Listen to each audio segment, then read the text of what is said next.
우리 구독자분께서 말씀해주신 내용입니다. 리플 1,000원에 매수하시고 4,800원에 매도하시면서 제네시스한테 뽑으셨다. 그리고 현재 다시 한번 3,300원에 매수 현재 보유 중이라고 말씀을 해주는데요. 어떻게 보면 정말 자극적이고 공격적이고 또 누군가에게는 배 아픈 내용인 글을 적어주셨다. 이렇게 생각할 수도 있겠지만 알맹이 내용만 놓고 보면 핵심 내용들이 많은 글들을 적어주셨다고 생각해서 이번 영상 통해서 한번 풀어서 설명드려 보도록 하겠습니다. 먼저 XRP 중요 내용과 함께 설명드려 보도록 할게요. 일본의 최대 금융그룹 SBI 측에서 비트코인과 XRP를 묶어가지고 듀얼 ETF 출시를 준비한다는 소식이 전해졌습니다. ETF라고 하면은 기관이 투자할 수 있는 정식적인 금융 상품이죠. 근데 그냥 비트코인 ETF가 아니라 비트코인과 XRP를 같은 바구니 안에 담는다라는 겁니다. 이 소식을 듣고 솔직히 놀랄 수밖에 없는데요. 일본처럼 보수적인 금융시장에서 이런 결정이 나온다라는 거는 생각보다 상당한 의미를 가지고 있거든요. 그렇다면 여기서 질문 하나 던져보겠습니다. 왜 하필 리플 XRP일까요? 수많은 코인들 중에서 왜 일본은 XRP를 비트코인 옆에 세운 걸까요? 단순하게 유행을 따라가는 건 아닐 겁니다. 여기에는 분명한 맥락이 있다라는 거고, 실제로 과거로 돌아가 보겠습니다. 지난 7년 넘게 XRP는 소송이라는 굴레에 묶여 있었던 바가 있었죠. 미국 SEC랑 소송 때문에 가격은 눌렸었고 시장은 답답했습니다. 근데 그 긴 시간에 버티고 나서야 이제부터 리플은 본업으로 돌아가겠다라고 선언을 남긴 건데요. 소송은 사실상 종결 단계에 들어갔고 최종 판결만 남겨둔 상황이기 때문에, 즉 방해 요소가 거치면서 다시 글로벌 금융 인프라로서 뻗어나갈 수 있는 길이 열렸다라는 겁니다. 여기서 일본 이야기를 한번 드려볼까요? 일본은 전 세계에서 손꼽히게 보수적인 금융 규제를 가진 나라죠. 그런데 이런 나라에서조차도 XRP를 ETF에 담겠다라고 나선 겁니다. SBI 같은 경우는 리플과 이미 오래전부터 협력 관계를 맺어온 바가 있었고 지난 2016년부터 합작사를 만들었고 초기 지분까지도 투자를 했었죠. 그 뒤에는 글로벌 자금, 로스차일드 계열의 돈까지도 연결되어 있습니다. 그러니까 이번 ETF 추진 자체가 단순한 상품 하나가 아니라 XRP가 제도권 자산으로 받아들여지고 있다는 상징적인 사건이겠죠. 많은 분들께서 이렇게 말씀하십니다. XRP는 물량이 너무 많아가지고 못 오른다. 리플과 XRP는 다르다. 저는 이런 이야기를 들을 때마다 이런 것들이 흐름을 제대로 공부하지 않은 시각이다라고 생각을 하는데요. 지금 중요한 건 가격이 아니라 역할입니다. 리플은 RLUSD 스테이블 코인을 내놨고요. 멜론은행이 커스터디를 맡았습니다. 스위스나 캐나다 규제권 안에서 인수 합병까지도 이어가고 있는 상황인 거고, 이게 단순하게 코인 프로젝트가 아니라 금융 시스템 속으로 들어가고 있다는 증거겠죠. 이런 것들이 무시하고 넘어갈 수 없는 변화입니다. 그리고 여기서는 더욱더 큰 흐름들을 보실 줄 아셔야 됩니다. ETF, 스테이블코인, 국제결제망, 이 세 가지 축은 이미 돌아가기 시작을 했죠. XRP는 이제 알트코인이 아니라 글로벌 금융 인프라 자산으로서 진화하고 있다는 거고, 이런 것들이 되돌릴 수가 없는 흐름들입니다. 그렇기 때문에 결론은 정말 단순해요. 중요한 거는 단기 시세가 아닌 거고, 내가 이런 구조적인 전환 위에 올라타 있느냐 아니냐, 이게 진짜 투자자의 갈림길인 겁니다. 시장은 결국에 시간을 들여가지고 살아남는 사람들이 승리를 합니다. 저는 이번 흐름들이 조급함을 내려놓으시고 시야를 넓힐 수 있는 기회라고 생각을 하고요. 한국은행과 통계청이 발표한 자료에 따르면은 대한민국 국민 1인당 평균 순자산이 2억 5천만 원을 넘어섰다고 합니다. 심지어 일본보다 많다라는 기사까지도 줄줄이 나오고 있는데요. 한국이 일본보다 더 부자다, 뭐 이런 헤드라인 한번 다들 보셨을 겁니다. 그런데 솔직히 이걸 본 순간 저도 고개가 갸웃하긴 했는데요. 아니 내가 느끼는 현실은 왜 이렇게 빠듯한데 항상 내 통장은 모자른데 평균은 저렇게 높게 찍히는 걸까? 우리 구독자분들도 아마 똑같이 느끼셨을 거예요. 내 집 자산, 그리고 내 통장 잔고, 아무리 생각해도 2억 5천이라는 숫자랑은 거리가 멀다 보니까 오늘 우리가 파고들 본질은 바로 이겁니다. 왜 숫자는 부자인데 현실은 가난한 걸까? 왜 이렇게 괴리감이 커졌을까? 우선 평균 자산 2억 5천만 원이라는 숫자 자체가 틀린 건 아닙니다. 하지만 중요한 건 평균의 함정이라는 거고, 이 평균이라는 것들이 소수의 부자들이 수치를 끌어올리면 왜곡되는 지표거든요. 실제로 한국인의 중위 자산, 그러니까 인구를 줄 세웠을 때 딱 가운데 있는 사람의 자산을 보면요, 1억 남짓에 불과합니다. 평균이 중위값의 2배가 넘는다는 건 무슨 뜻일까요? 소수의 초부자들이 통계를 완벽하게 비틀어놨다는 뜻이겠죠. 다시 말씀드리면 대다수 국민이 체감하는 삶은 2억 5천이 아니라 1억 안팎이라는 거고, 여기서 많은 분들께서 느끼는 왜 나만 못 사냐, 이런 박탈감들, 그게 바로 착시에서 비롯이 된 겁니다. 그런데 문제는 여기서 끝나지가 않습니다. 더 심각한 문제는 한국의 자산 구조 자체가 부동산에 과도하게 편중돼 있다는 건데요. 숫자를 살펴보겠습니다. 2024년 기준으로 한국인 자산의 75%가 부동산에 묶여있죠. 비교해보자면은 미국은 34%, 일본은 38%, 유럽 평균은 47% 정도입니다. 우리나라보다 부동산 비중이 높은 거는 중국 정도뿐인데요. 거기도 67에서 70% 수준이에요. 우리는 중국보다도 더 심각합니다. 그러니까 집 한 채가 전 재산인 경우가 대다수라는 거고, 집값이 올라가면 기분은 좋겠지만 떨어지면 나라 전체 경제가 휘청거릴 수밖에 없는 구조입니다. 이게 얼마나 위험한지 아시겠죠? 그렇다면 왜 한국은 이렇게 부동산에 올인하는 나라가 됐을까요? 여기에는 몇 가지 배경이 있습니다. 첫 번째로 한국 주식시장의 구조적인 문제입니다. 주가가 조금만 올라가면은 기업들이 유상증자를 쏟아내면서 주식 숫자가 늘어나 버렸죠. 지난 15년 동안 시가총액은 5배 넘게 불어났는데 코스피 지수는 2배 남짓밖에 오르지가 않았습니다. 주가 상승이 기업 성장으로 이어지지는 못한다라는 거고 결국에 주식은 별로 못 믿겠다 이런 인식들이 쌓이면서 시장 자금들이 죄다 부동산으로 향한 겁니다. 그리고 두 번째로 정치랑 정책의 문제입니다. 집을 가진 사람들은 집값이 오르기를 바라죠. 유권자의 절반 이상이 이런 이해관계에 묶여있다 보니까 정권마다 집값 부양책을 써왔습니다. 게다가 정치인과 관료들 같은 경우는 평균보다 5배, 6배, 많게는 그 이상까지도 엄청난 자산을 갖고 있습니다. 당연히 부동산도 많이 보유하고 있겠죠. 개인적인 이해관계까지도 정책에 그대로 반영이 됐다는 거고 결국에 부동산 가격을 안정시키는 게 아니라 오히려 자극하는 정책을 써왔다는 거예요. 그리고 세 번째로 글로벌 돈풀기 흐름이 있는데요. 미국 연준 측에서 돈을 풀 때마다 주가랑 부동산이 폭등을 했습니다. 그런데 이 돈이 똑같이 서민에게 흘러간 게 아닙니다. 은행은 돈을 빌려줄 때 자산가에게는 낮은 금리로 주고 더 많은 금액을 빌려줍니다. 반대로 서민은 금리는 높게 금액을 적게 빌려주죠. 결과는 뻔합니다. 위기 때마다 부자들은 싼 돈으로 자산을 싹쓸이하면서 서민은 빚을 더 지거나 아예 기회를 전부 다 놓쳐버린다는 거예요. 이런 구조들이 미국에서 그리고 한국에서 그대로 반복이 되고 있다는 거고 이 구조가 낳은 결과는 뭘까요? 바로 양극화랑 박탈감입니다. 부자는 점점 더 부자가 돼요. 서민은 상대적으로 더 가난해져요. 이런 과정에서 사회적인 불만이 쌓이고 청년 세대는 집을 살 엄두를 못 냅니다. 결혼은 늦어지고 출산은 줄어들고 결국에 합계 출산율 0.7이라는 천문학적인 숫자가 나왔습니다. 전 세계 최저 수준이에요.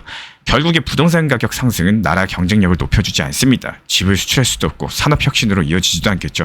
오히려 돈이 유니콘 기업으로 가야 되는데 땅으로만 쏠리다 보니까 한국은 혁신이 사라지고 있는 겁니다.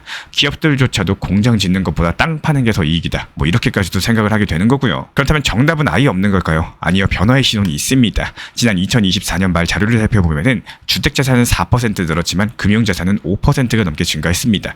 특히나 해외 투자를 통해서 금융자산을 불린 사람들이 정말 많았고 그동안 늘 부동산만 치솟던 구조에서 드디어 금융자산이 상대적으로 더 늘어난 겁니다. 이런 것들이 상당히 중요한 변화인데요. 앞으로 진짜 중요한 건 돈이 어디로 흐르느냐 여부겠죠. 부동산이 아니라 신산업, 혁신기업, 금융시장으로 흘러들어야 됩니다. 그리고 글로벌 자산들, 새로운 금융 인프라에도 눈을 돌려야 됩니다. 그래야지만 한국 경제가 악순환에서 벗어날 수가 있다는 거요. 오늘 말씀드린 평균 자산 2억 5천만 원이라는 숫자 그냥 통계의 착시일 뿐인 겁니다. 진짜 현실은 그 절반 수준인 거고 대다수 국민은 여전히 가난하다고 느낄 수밖에 없는 구조입니다. 문제는 단순한 체감이 아니라 한국 경제 전체가 부동산에 과도하게 포획되어 있다는 건데요. 그렇다면 앞으로 우리는 어떻게 될까요? 바로 자산 다각화. 한국은 부동산이라는 한 울타리 안에 갇혀 있었지만요. 전 세계는 이미 국경을 넘는 자산 흐름으로 가고 있습니다. 그냥 이런 상황에서 XRP 같은 글로벌 브릿지 자산은 단순한 코인이 아니겠죠. 미국 달러, 유로, 엔, 원화, 그리고 스테이블 코인까지도 전부 다 연결하면서 글로벌 결제 인프라로 자리를 잡아가고 있습니다. 한국 투자자한테는 부동산 편중에서 벗어나가지고 전 세계 금융망에 올라탈 수 있는 상당히 드문 기회라는 거예요. 숫자는 부자지만 현실은 가난한 이런 모순들에서 벗어나고자 하신다면은 우리의 시야를 부동산에서 글로벌 자산으로 닫힌 시장에서 열린 인프라로 넓혀 가셔야 됩니다. 그게 앞으로 우리가 살아남을 길인 거고 리플 1,000원에 매수하셔가지고 4,800원에 매도하시면서 제네시스 한 대 뽑으셨다는 우리 영리한 구독자분께서 해주신 말처럼 이런 원칙 매매에 있어가지고 스스로의 기준점을 잡고 여기에 대한 매매를 한다는 것 자체가 정말로 좋은 투자 매매 방법이라고 생각을 해요. 단 여기서 그 기준점이 너무 먼 곳을 보거나 혹은 비현실적인 매매 타점의 기준이 아니라 현실적인 매매 타점의 기준을 잡으셔야 된다는 게 바로 핵심인데요. 좋은 평균 매수 단가를 갖고 있다는 거, 정말 좋은 재료들을 들고 있고 그 좋은 재료로서 결국에 매도라는 요리를 잘 하셔야 되는데 그 마침표인 매도를 잘 못하시게 되면은 사실상 좋은 재료의 효율을 제대로 살리지 못하게 됩니다. 내가 좋은 매수 단가에서 적당한 단기 고점에서 분할 익절 혹은 매도를 통해 가지고 수익 실현을 하셔야 되는데 여기서 중요한 목표 가격 매도 타점을 내가 원하는 팔고 싶은 가격이 아니라 이전 단기 고점을 바탕으로서 심리적인 저항 라인 구간에서 욕심을 내려놓으시고 여기서는 익절하는 게 가장 효율적인 방법입니다. 간혹 이번에 4,900원 돌파하면은 5,000원 7,000원, 1만원 가겠지 이렇게 생각하시는 분들이 많이 계시지만요. 그거는 올라가고 나서 얘기입니다. 확률적으로 따져봤을 때 흔히 말하는 전고점, 심리적인 저항 라인, 그 숫자의 압박감까지도 따져봤을 때는요. 4,900원 라인에서 다시 한번 하락할 확률 자체가 높다라는 거고 만약에 거기서 더 올라가면 어떻게 될까요? 이렇게 생각하시는 분들도 많이 계시겠지만 이런 생각으로서는 투자 매매를 계속해서 접근하신다면은 어느 가격이 찾아와도 욕심 때문에 결국에 매도를 하지 못하게 됩니다. 차라리 그런 경우에는 분할 익절하시고 메인 비중을 그 이상 장기 타점으로 보는 게 맞고요. 하지만 현실 자체가 적당한 단기 고점에서 익절하고 내가 원하는 매수 타점에서 조금은 여유롭게 기다리는 게 중요하다라고 말씀을 드려요. 예를 들어가지고 오늘 매수 안 해도 2주, 한 달 뒤에 찾아오는 단기 저점 가격에 매수하는 게 훨씬 더 이득이라는 것과 똑같습니다. 항상 강조드리지만요. 투자 시장 오늘만 열리는 거 아니죠. 6개월 뒤, 1년 뒤에도 시장은 계속 움직이고 있을 겁니다. 원칙 매매에 대해서 잘 활용하시기를 적극적으로 추천드리겠습니다. 특히나 지금 시장 같은 경우는 미국 금리 인하를 앞두고 비트코인의 꾸준한 우상향이 이어지고 있죠. 그리고 리플 XRP의 폭발적인 상승과 더불어가지고 비트코인 그리고 리플 이런 흐름들이 횡보세를 보이거나 저조한 경우 이때는 NFT나 메타버스, 웹3, RWA 이런 것들을 포함한 솔라나 수익 생태계가 서로 순환매를 이루면서 상승하는 게 일반적인 현재 시장 흐름입니다. 게다가 요즘 같은 경우는 보통 일요일에서 월요일로 넘어가는 시장들 같은 경우는 통계적으로 약세장이 펼쳐지죠. 그리고 어떻습니까? 월요일 쉬어가다가 화요일부터 다시 반등 장세가 연출이 되고 그리고 보통 수요일이나 목요일에는 대거 알트 종목들 수익 실현하는 이렇게 일주일 농사 수확하는 흐름들이 한 번에서 두 번 정도 연출이 되고 있는데요. 실제로 최근에 또 단기 반등 장세가 나왔었기 때문에요. 이에 따른 조정 자체가 필연적이었었고 실제로 RSI 지표상으로도 과열된 구간인 것들이 확인되면서 종목 수익 실현 이후에 하루 이틀 정도는 시장이 충분히 눌릴 때까지 신규 매수 종목 타점을 들이지가 않았었습니다. 게다가 이것뿐만이 아니죠. 투트랙 전략으로서 리플 XRP에 대해서도 중장기 비중은 그대로 두시되 단기 비중에 대해서는 단기 고점에서 수익 실현을 하고 또 밑에서 더 담을 수 있도록 분할 매수 타점까지도 공지 브리핑 드리고 있고요. 비트코인 같은 경우는 매달 초에 5% 비중으로 꾸준하게 매수하고 있고 실제로 비트코인 지난 5천만 원 하던 시절부터 그때 ETF 승인되네 만에 하던 이 시절 이때부터 우리 신사 채널 커뮤니티 통해서 매달마다 한 번씩 매수하시면서 비중 늘려나가실 수 있도록 적절한 매수 타점 브리핑 드리고 있습니다. 지금 이때 비트코인 5천만 원부터 꾸준히 모아나가고 계시는 우리 신사 채널 리플 커뮤니티 회원분들 상당한 수익 내고 계시죠. 비트코인은 여태까지 매도 친 적이 없어요.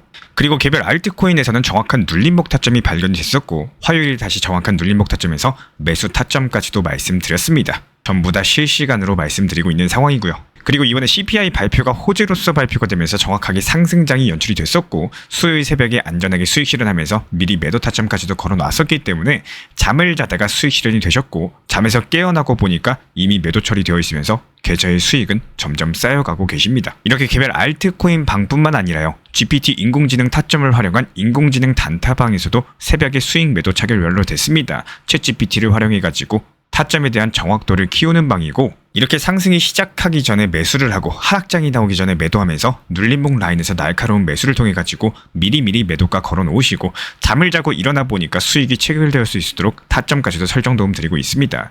현재 현금 비중 자체가 증가됐기 때문에 다시 한번 또 눌림목 타점에서 매수 사인까지 드릴 예정이고요.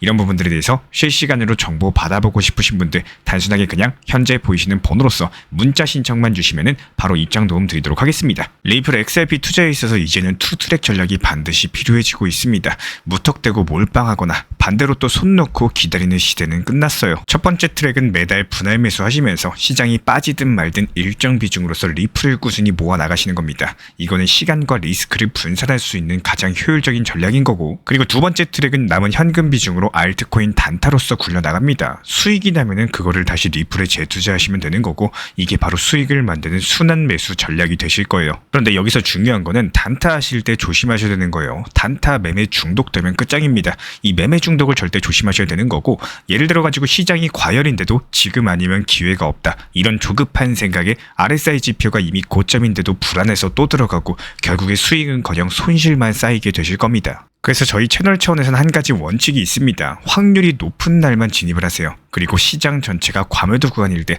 비트코인 기준 RSI가 바닥을 찍을 때 그때 알트코인 중에서 최근 거래량이 급등한 종목이 과매도의 경우 MACD, 볼린저 밴드, 이동평균선과 일목균형표 참고해서 신중하게 매수 진입 타점 들어갑니다. 그리고 그 외에는 아예 매매를 쉬는 날도 반드시 있어야지 진짜 단타인 거고 그렇다면 이걸 어떻게 구별할 수 있는지 궁금하실 거예요. 여기서 챗GPT가 등장을 합니다. 저희는 챗GPT를 단순한 도구로 쓰지 않습니다. GPT한테 오늘 확률 높은 진입 타이밍이냐 이렇게 물어볼 수 있게 맞춤 프롬프트를 사용을 하는데요. 그리고 그 결과에 저의 실전 매매 노하우 30%를 덧붙여가지고 GPT 시그널을 보완합니다. 어떻게 하는지 궁금하신 분들 GPT 검색력과 활용 전략을 이용해가지고 이 두 가지를 한 방에 알려드리고 있습니다.